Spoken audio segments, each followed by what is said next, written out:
like to talk about how you can tackle difficult passages in classical music. The two big principles that I always go by are first, divide and conquer, and the second one is to recognize the pattern. And if you always try to abide by these two principles, it will make your practicing so much more efficient and so much more rewarding as well. And so you don't have to waste a lot of time trying to do the wrong thing in your practice. And so I would like to use the piece that I played earlier as an example and to show you how powerful it is if you can understand the patterns and you chop up the big passage into smaller chunks. And so there is this very nice glittering arpeggios in the excerpt. So and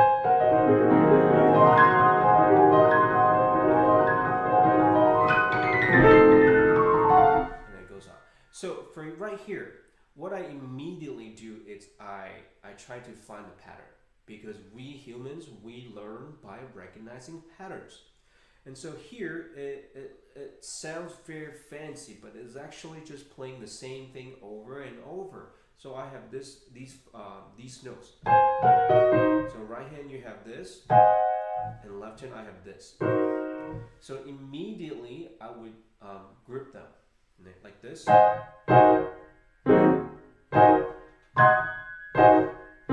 That's how I would practice first, because I want my brain to think about the notes in groups, not as individual notes. That way, it's just easier to process, right? So, I mean, if you really think about it, instead of thinking thousands of notes, you're trying to group them and group them into notes of four. Then there's just less things to think about for your brain to register. That means you are going to learn it faster, because you're not thinking about each note like A flat and then G flat, E flat, C. It's just too much for your brain to handle. But if you just think about the groups, the pattern, right? Then it's so much easier. And then of course I divide and conquer, and I practice very in small chunks like this. And then I break it into four notes. And then I will proceed to extend it to 8 notes.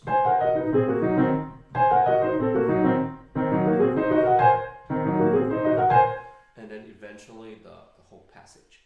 But the point is, you want to make it into small bits of music that is manageable for your brain. Now, one very important concept is that when it comes to practicing, yes, we train our fingers. I mean, we play with our fingers, duh. But actually, the most important thing you need to train is your brain. Okay, you need to train your brain to think correctly. If your brain can precede your fingers, then you're good to go.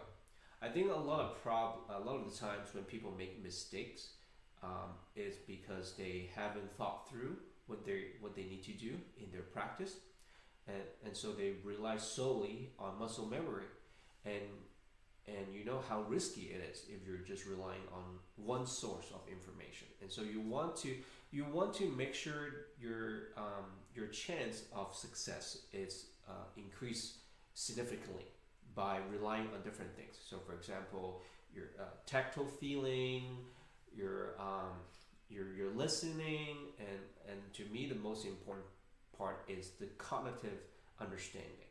And so that's why you always want to train your brain first.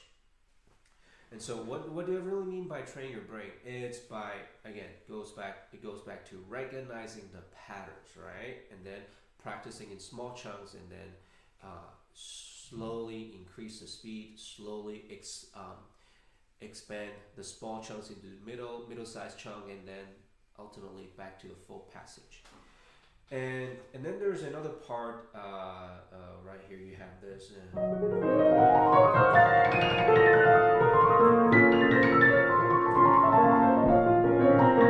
So you have this little bit. bit, right? And so again, divide and conquer. I make it very small, 4-note group.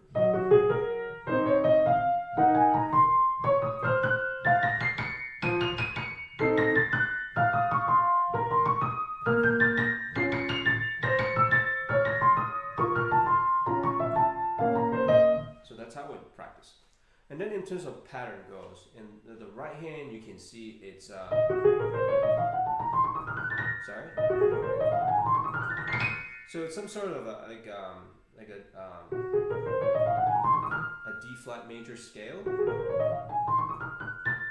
and then with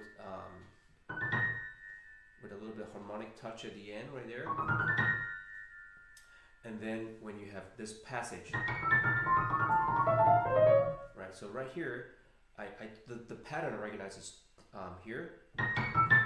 It's a third with a fourth, and then a fourth with a third. Oh, so it's the reverse, right? And then you have thirds,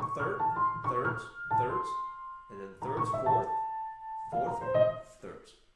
So basically, when you practice, you gotta think, you gotta make the music into something that your brain can recognize, which is pattern. Because we as humans, we learn best by recognizing patterns. And so that means in your practice, you need to use your critical thinking skill.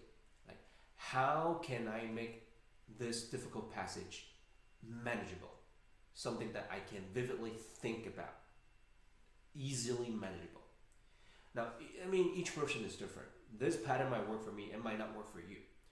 But the point is, you gotta think about some sort of patterns that work for yourself, instead of just thinking about the notes individually, because that is the last thing you want. It's just impossible for your brain to think about every single note, especially when you're going at a really high speed, when you're playing something really, really fast.